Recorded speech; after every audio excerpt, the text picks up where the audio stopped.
Welcome to the Great Detectives of Old Time Radio. From Boise, Idaho, this is your host, Adam Graham. If you have a comment, email it to me, box13@greatdetectives.net. Follow us on Twitter @Radio Detectives and become one of our friends on Facebook, facebook.com/Radio Detectives. Before we do get started, I want to remind you that this is the second to last day of Podcast Awards voting.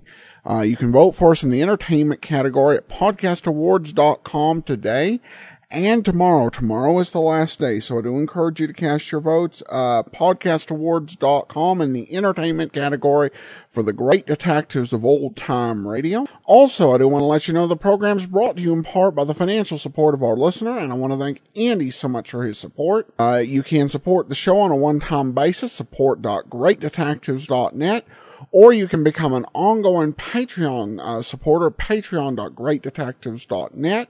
And finally, over at greatdetectives.net this weekend, be sure and check out my breakdown of the top 5 of the revived Columbo episodes. Those episodes from the 1988 to 2003 era. You can check out my review there. You can also get my articles automatically reviewed to your Kindle, and you can try that service out for free for 2 weeks. But now it is time for today's episode of Dragnet. The original air date, June the 7th of 1951. The title, The Big Imposter.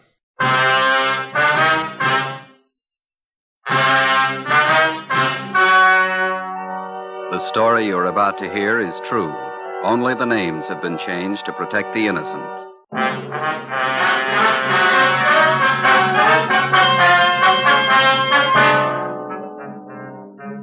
You're a detective sergeant. You're assigned to missing persons detail. A 10-year-old boy disappears from his home in a remote section of the city. 2 nights and 2 days pass. There's not a trace of the boy. Your job, find him.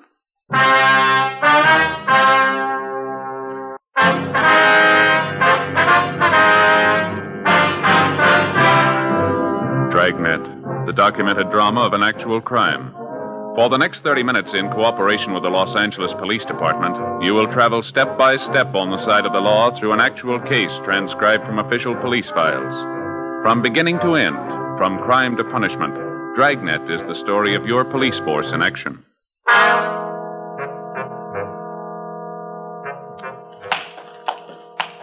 It was Wednesday, August 4th. It was hot in Los Angeles. We were working the day watch out of Juvenile Bureau. My partner's Ben Romero. The boss is Inspector Bowling. My name's Friday. We were on the way out from the office, and it was 2:25 p.m. when we got to Bowers Avenue, number 1218. Yes. Police officers, ma'am, we'd like to see Mr. Sherman. Oh, certainly, officers. Won't you come in? Thank you very much. I'm Mrs. Keller from next door. I saw you around here yesterday. Yes, ma'am. Came over this morning to look after poor Mr. Sherman. Yes, ma'am. Well, how's he feeling today? Not too well. Fixed him some nice chicken broth for lunch, and then I helped him in his wheelchair and took him out in the backyard out in the sun. Good hot sun. It's wonderful for his legs. He has arthritis, you know. Yes, so we understand. Wonder if we could talk to him, Miss Keller. Well, yes, I guess you have to. He's still out in the back sleeping in his chair last time I looked. Seems a shame to disturb him. Well, he called us at the office, said he wanted to see us as soon as we could make it out here. Was it about his grandson, Jimmy? They found him yet? No, ma'am. Searching party's combing the area. There's still no trace of the boy. Did any of the other officers who were out here covering the neighborhood talk to you, Miss Keller? Oh, yes. There was Mr. Lorman, Detective Lorman. Yes, ma'am. I told him everything I knew about Jimmy's disappearance. It was right after dinner hour on Monday. About 6:30 last time I saw Jimmy. I see. I came out the side door to empty the garbage, and I saw Jimmy hiking up the side of the hill there, just in back of the house, all by himself. A nice boy. As far as you know, Mrs. Keller, Jimmy is Mr. Sherman's only living relative. That's right. His only relative, his only grandchild. Mm-hmm. Jimmy's mother and father were killed in an auto wreck. That was 3 or 4 years ago. Sherman's had a terrible auto tragedy. Jimmy and his grandfather, they're the only ones left. You can't think of any reason why the boy would want to leave his grandfather, can you? None at all. Mr. Sherman's a wonderful man. Jimmy loved him, I knew that. Mm-hmm. Mrs. Keller? Mrs. Keller. Oh, it's Mr. Sherman. He's awake. We can go through the house out the back. Here. All right, ma'am. This way. Thank you. Go ahead, ma'am. Yeah, okay.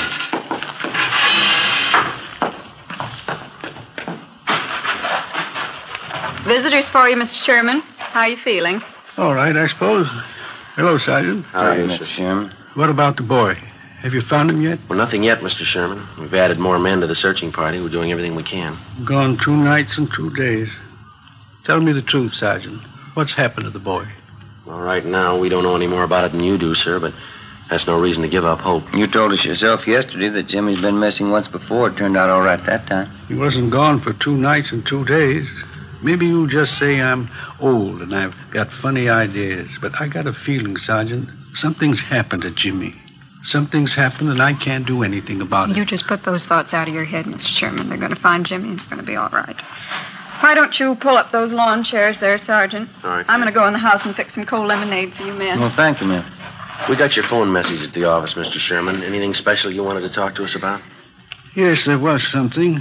When you were talking to me yesterday, Yes, sir. I told you that Jimmy had on a brown jacket when he disappeared Monday night. Yeah. I was wrong, Sergeant. We found the jacket in his room. All he was wearing was a pair of blue jeans and this white sweatshirt. Do you think that might help any? Yes, sir, it might. We'll send out a supplementary description of his clothes. We'll see that everybody's notified. Just wish I could be out there with the searching party. Arthritis is pretty bad today. Caught me at a terrible time. Don't know what I'd do if anything happened to the boy. I know we've asked you this before, Mr. Sherman, but can you think of any reason at all why your grandson would want to leave home? No, sir, no reason at all. Those 2 collie pups over there in the pen. Jimmy just bought them last week with his own money. Saved up to get them. I see. The boy's crazy about dogs. That's why I say he just wouldn't pick up and leave everything. The boy and me got along fine. No reason for it, Sergeant. Something's happened to the boy. I just got a feeling. Officer, Yes, ma'am? a telephone call for either one of you. I get it, Ben. I'll be right back. Yeah, right.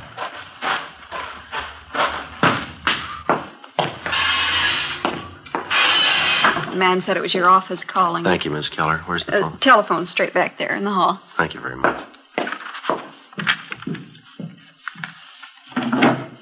Friday talking. This is Bowling, Joe. Just heard from the search party up in the hills. Oh, did they find something? Yeah, in the Elysian Park area by the upper reservoir. Uh-huh. Found a pair of kids' trousers right by the edge of the water. What kind of trousers? Blue jeans, nothing in the pockets. They'll start dragging for a body as soon as they get the equipment. Check it out with the grandfather, huh? See if the boy was in the habit of hiking up there around the reservoir. Right. We'll call in just before we leave here. Right, Joe. Right, bye.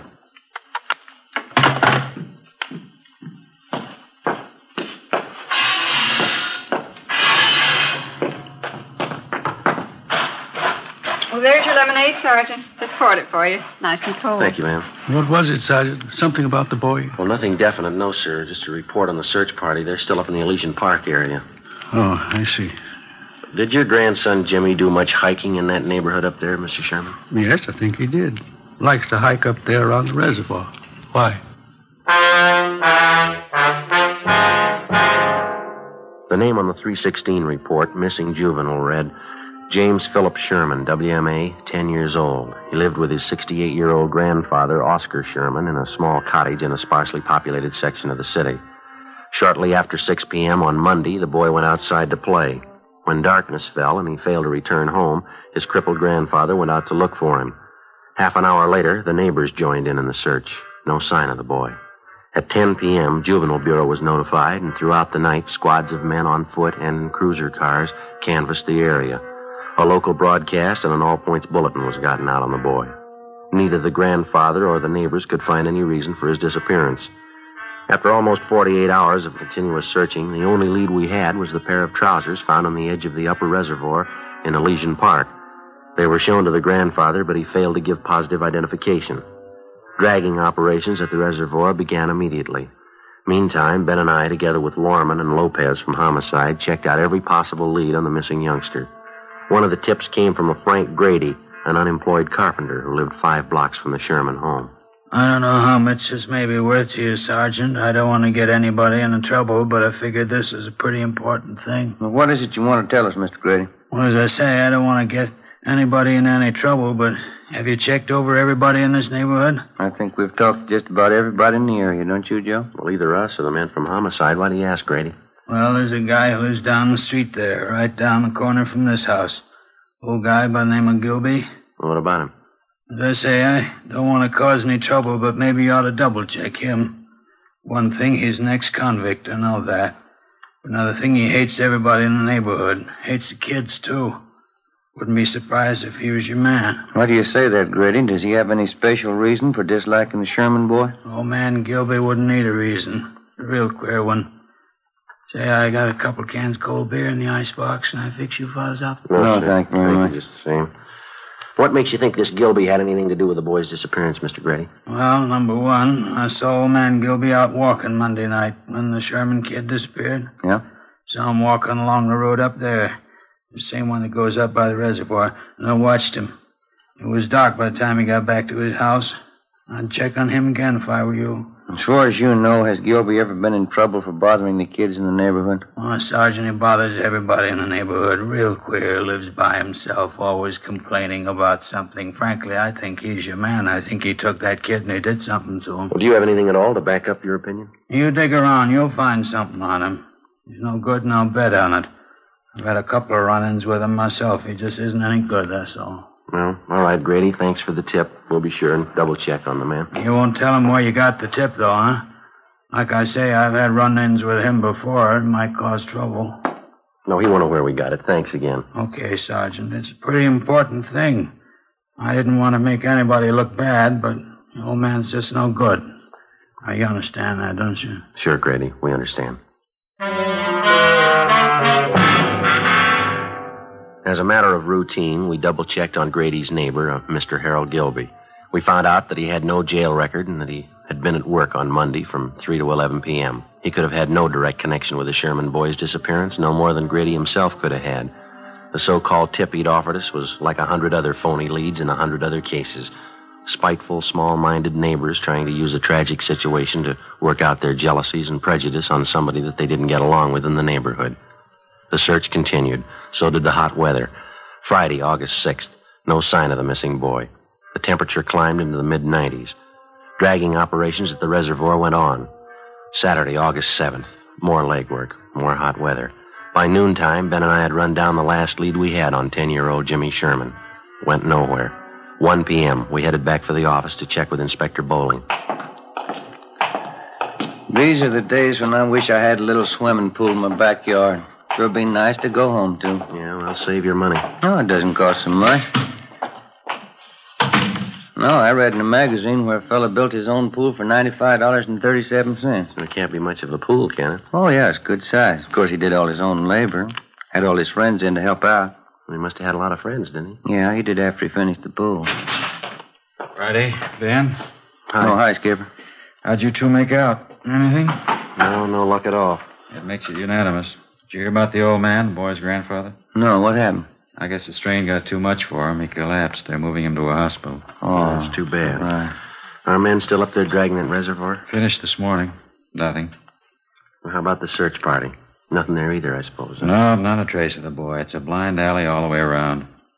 How about the APB, the radiogram? Had 3 replies so far. None of them panned out. Here, grab it. Juvenile Bureau, Bowling. Yeah, Fred. No good, huh? Yeah, all right. Check you later. I heard it once. I heard it 50 times. No trace of the boy. Got me, Skipper. Something real weird about the whole thing. Well, now, look, we know he didn't just disappear into thin air. Kid's gone. There's a good reason for it. There's got to be an answer somewhere. That's right. You'll find it. Another week passed, and then a month. 2 months. We were no farther along than the day we started on the case. In November, we had a teletype from Chief Earl O'Clair of the Phoenix, Arizona Police Department. Reportedly, the Sherman boy had been seen in Phoenix. It was another false alarm. The Christmas holidays wore on into a new year. February came and went. Then March, April. Tuesday, May 3rd, 1:40 p.m. Ben and I got a call to check in with Inspector Bowling. This telegram just came in from Dayton, Ohio. Have a look. Thank you. Let's see, Joe. What is it? Jimmy Sherman. They found him. 9 months had gone by, almost to the day, since the Sherman boy had disappeared. The grandfather was contacted immediately. When he was told his grandson had been found and that he was safe, the old man was unable to answer. He broke down and wept. In our communications with the Dayton, Ohio police, they told us that the boy had been found wandering along a highway just outside that city and that he'd appeared to be in a kind of a dazed condition. The boy told the Dayton officers that he'd been kidnapped a short distance from his home in Los Angeles by a man in a blue sedan. He gave them detailed descriptions of both the man and the car. He told them that for the past 9 months, the man had held him prisoner, driving from state to state, never letting the boy out of his sight. He said the kidnapper told him on several occasions that he was holding him for ransom and that he was waiting to get money from his grandfather.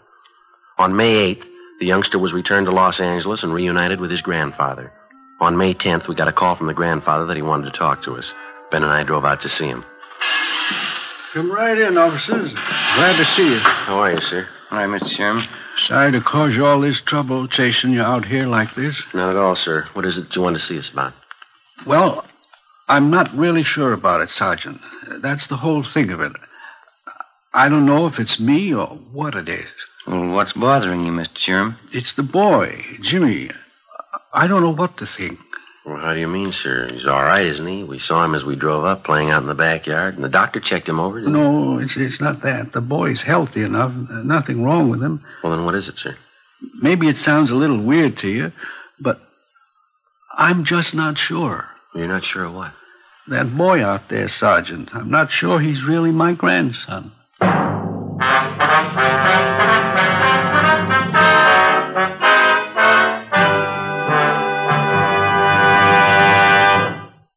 You are in the communications division of a Metropolitan Police Department, the teletype room.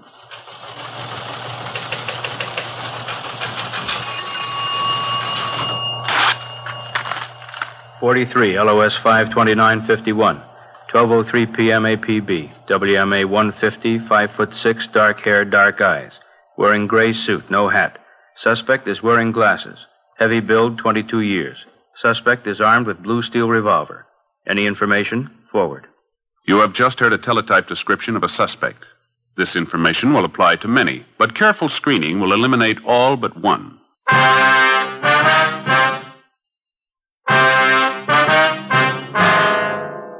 Tuesday, May 10th, 2 p.m. When the aging grandfather, Oscar Sherman, told us that he wasn't sure whether the recovered boy was really his grandson, Ben and I didn't know what to think. Our first reaction was that the shock of recovering the boy after he'd almost been given up for lost had been too much for the old man. Mr. Sherman admitted that there was no physical difference in the boy as far as he could see, but he still insisted that there was something wrong, that the boy seemed different somehow. To satisfy the grandfather, Ben and I talked to the boy, but he failed to give us any reason to believe that he was not Jimmy Sherman. We checked with the boy's friends, all the people in the neighborhood who'd known Jimmy over a period of years. They confirmed our opinion. A few thought that the youngster had changed a little, but no one had any serious doubts about it. The boy was really Jimmy Sherman. So the matter was dropped. Thursday, May 12th. Ben and I had lunch, and then we checked back in at the office. Joe, want to grab that? Yeah, I'll get it. Juvenile Bureau, Friday. Sergeant, this is Mr. Sherman talking. Yes, sir. Mr. Sherman? Yes, sir. How are you? I want you to come out and take this boy, Sergeant. He's not my grandson. I'm sure of it. Well, how do you mean, sir? This boy's got a scar on his side. He's had his appendix out. Yes, sir. My grandson never had an operation in his life. Before we left the office, Ben and I briefed Inspector Bowling on the phone call from the grandfather, then we drove back to the Sherman house. While Oscar Sherman didn't claim that he knew his grandson's complete medical history, he was certain that the boy had not had his appendix out and that he had not had an operation. He told us that his neighbor, Mrs. Keller, could substantiate that she had known Jimmy since he was a baby. We put in a call to the Sherman's family doctor. He wasn't in. We left a message, and then we went next door to see Mrs. Keller. We found her in the kitchen washing dishes. I just got a couple more to rinse. Can you wait a minute? Yes, go right Of course we can.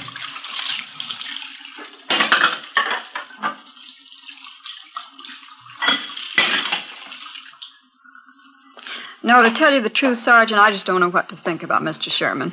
Maybe the whole thing was too much for him. His mind's going back on. Well, to your knowledge, Mrs. Keller, was the boy ever operated on? No, not as far as I know. But it's possible he did have an operation. I didn't hear about it. Sergeant, as far as I'm concerned, that boy's Jimmy Sherman. I don't know what his grandfather's up to with all that silly talk. Well, if it's not really the boy, we won't have too much trouble finding the truth. There's no question in my mind. Of course it's Jimmy. Why, when he was over here the other day, he talked about the party I gave for him one Halloween. He even remembered the children who were there. Mm-hmm. Are the other neighbors as sure about the boy as you are? Just about. Miss Foster down the street, Jimmy was in to see her yesterday. He talked about some changes she'd made in her living room, asked her about some relatives she has living out of town. Mm-hmm. Come to think about it, Jimmy even remarked on that new trailer rose I planted out in front. Besides, as the boy's dogs, why, they knew that youngster the minute he set foot in the yard. Yes, ma'am. Well, thank you very much, Mrs. Keller. If we have any more questions, we'll contact you. Is that all right? All right, Sergeant. Couldn't fix you a cup of coffee, could I? No, thank you, Miss Keller. Take the time now. Poor old Mr. Sherman. I don't know what to make of it. He's so mixed up. Yes, ma'am. So are we. We left the neighbor, Mrs. Keller, and went back next door to the Sherman house. The grandfather told us that the family doctor hadn't returned our call yet. At 3:30 p.m., the boy came home from school, changed his clothes, and went out into the backyard to play. We figured we had nothing to lose in talking to the boy again. We found him in the small workshop at the rear of the garage where he was sawing on a piece of plywood with a hacksaw. We talked to him for about 20 minutes. It was no different than the first time we interviewed him. He was relaxed and talkative. Say, would you hand me that hammer there, officer? Oh, yeah. Yeah, here you go. Thanks. Boy, if I ever get this thing finished, it's going to be the best coaster around here. These are the wheels I'm going to put on it. Pretty good, aren't they? Yeah, they look fine, son. Do you like building things, coasters and things like that? Oh, yeah, I like it all right. It's fun.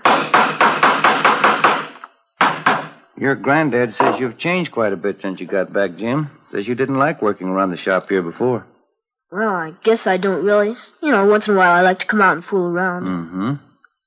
Have you seen Mr. Barlow down the street since you've been back? Mr. Barlow? No, I went down to see him, but he wasn't home. Maybe I'll go down and see him tomorrow. His name isn't Barlow, is it, Ben? I thought it was Robinson. Oh, yeah, that's right, Mr. Robinson. Sometimes I forget. How do you and your grandfather get along, Jim, all right? Oh, sure, every once in a while looks kind of funny at me. I don't know. I guess he's still worried about that man taking me away, you know, and all. Uh-huh. How you been feeling lately, Jim, okay? Sure, I feel fine. Hardly ever get sick. That's good. You ever been in the hospital, son? Uh-huh, just once. Had my appendix out. I hate hospitals. Can I have that can of nails there, please? Oh, yeah. Yeah, here you are. Gotta make this good and strong, you know. I'd like to ask you a question, son. Yeah? What's your real name? I'm Jimmy Sherman, you know that. No, I'd like to have the truth, son. Who are you? You must be fooling, officers. You know who I am. Jimmy Sherman. No, Jimmy Sherman never had his appendix out, son, but you did, and you've got a scar to prove it, haven't you? Sure, I had my appendix out. Ask my grandpa, he'll tell you. I'm afraid he won't, son. He says he's not your grandfather. He says you don't belong here. His grandson never had an operation in his life. How about it, son? You want to tell us about it? Oh, Grandpa isn't feeling well. He doesn't know what he's saying. Well, he knows you're not his grandson. Now, come on, what about it, son? All right. I'm not Jimmy Sherman.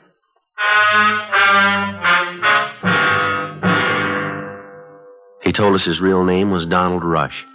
He said he'd run away from his home in Springfield, Ohio 2 weeks before. He said that he'd been picked up by the police on a highway just on the outskirts of Dayton, Ohio. On returning the boy to the station, the police officer saw that he fitted the description of the missing California boy perfectly. It was almost as if the two were identical twins. Under the impression that the youngster was suffering from shock or amnesia, the police officers told him all about his home and his friends in California. They gave Donald Rush all the information that they had on the missing Sherman boy, all the newspaper stories, pictures, the dozens of teletypes and circulars which had been sent across the country in an effort to locate the missing youngster.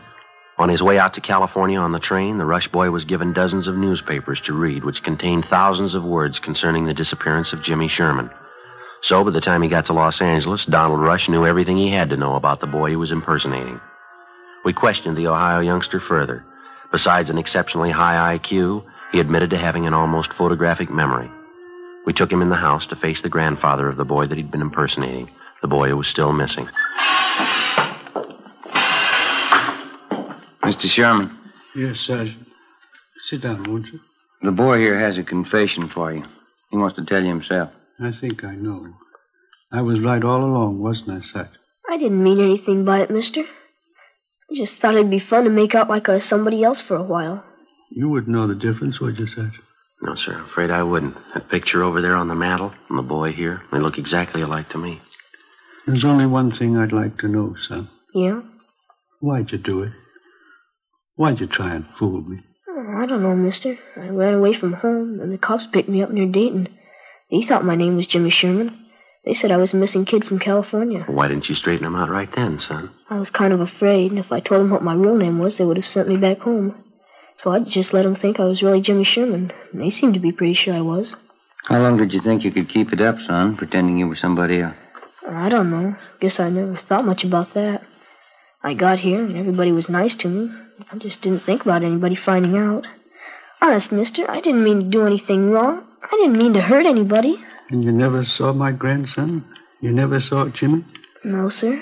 I just got on the train. They brought me out here. You don't know where he is?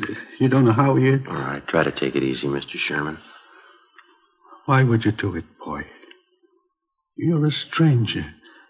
Why would you try to fool me about Jimmy? I'm sorry, mister. I didn't mean it. Honest, I didn't mean it. Thought I had him back. Thought I had him back. Come on, Ben. Let's go, son.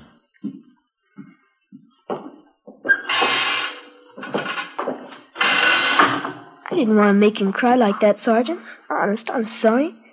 Couldn't you just let me stay here with him? No, I'm afraid not, son. I won't do anything wrong. Don't you think I could just stay here with him? I'll go right back in there now and tell him I'm sorry. Yeah, I'm sorry too, youngster, but you're not the boy he's looking for.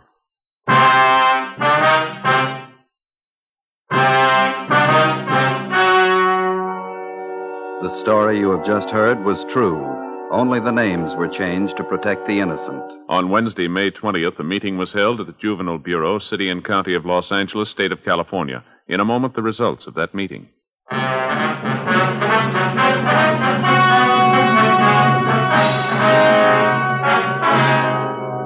Donald Rush, who impersonated missing 10-year-old Jimmy Sherman, was returned to the custody of his parents at their home in Springfield, Ohio.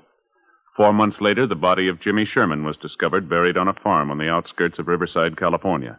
The boy had been murdered. His killer, a farmer in the neighborhood, was subsequently apprehended and brought to trial. He was found guilty of murder in the first degree and was executed at the state penitentiary, San Quentin, California.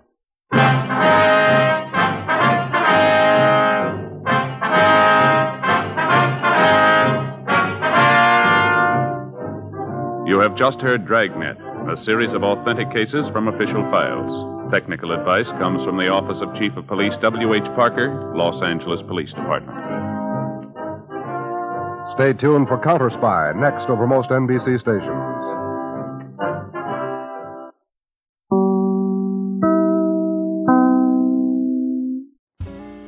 Hello again, it's Jennifer Moss, author. My love of detective stories inspired me to write Town Red, the first in a series of mysteries with a metaphysical twist. Check out the rave reviews on Amazon. Just search for Town Red by Jennifer Moss. Now back to the show. You're listening to the great detectives of old-time radio with your host, Adam Graham. Welcome back. Well, this is one of those stories where I think it's a case of truth being stranger than fiction. Because if this wasn't based on a true story, it would be very hard to sell as a script concept. But kids, particularly troubled ones, this is a believable story. Of course, the whole thing did get started by the overzealous Ohio police, who were really hoping that he was the kid who was missing, and it just did have consequences beyond what either the child or, of course, certainly the Ohio police saw. Well, now we do turn to listener comments and feedback, and receive this comment via text. I just listened to episode 1880 Dragnet, and I must say the sound effects of the 4x5 press camera was totally amazing. I've always loved sound effects as they help paint the picture of the scenes we all hear. Gangbusters and Tales of the Texas Rangers were other shows that did such a fantastic job using the sound effects. The best things I like about your show is all the research you do on the history of the shows as well as the actors' histories. Keep up the great work. Well, thanks so much. I do appreciate your comments. And certainly good sound effects definitely make a difference, in the golden age of radio. And certainly not every show did it right. I've had some experience. I've sit and listened to a program and wait, that's supposed to be a high caliber gun. That doesn't quite sound like it. But Dragnet and many other series really did take this seriously, and they had the budget to do so. I will say that there are some modern dramas that, audio dramas, in many cases done by amateur companies where they really do miss an opportunity by not getting those sound effects down as good as possible. And because it really, I think, like you said, it really does. Just a few simple sounds can really add a lot to a script and paint the scene so beautifully. All right. Well, that's all for today. Join us back here tomorrow where we will have a TV episode of Dragnet, and we'll also have our 1900th episode special. Then join us back here on Monday for Michael Shane, and then next Saturday, another episode of Dragnet. In the meantime, send your comments to box13 at greatdetectives.net. Follow us on Twitter at Radio Detectives, and become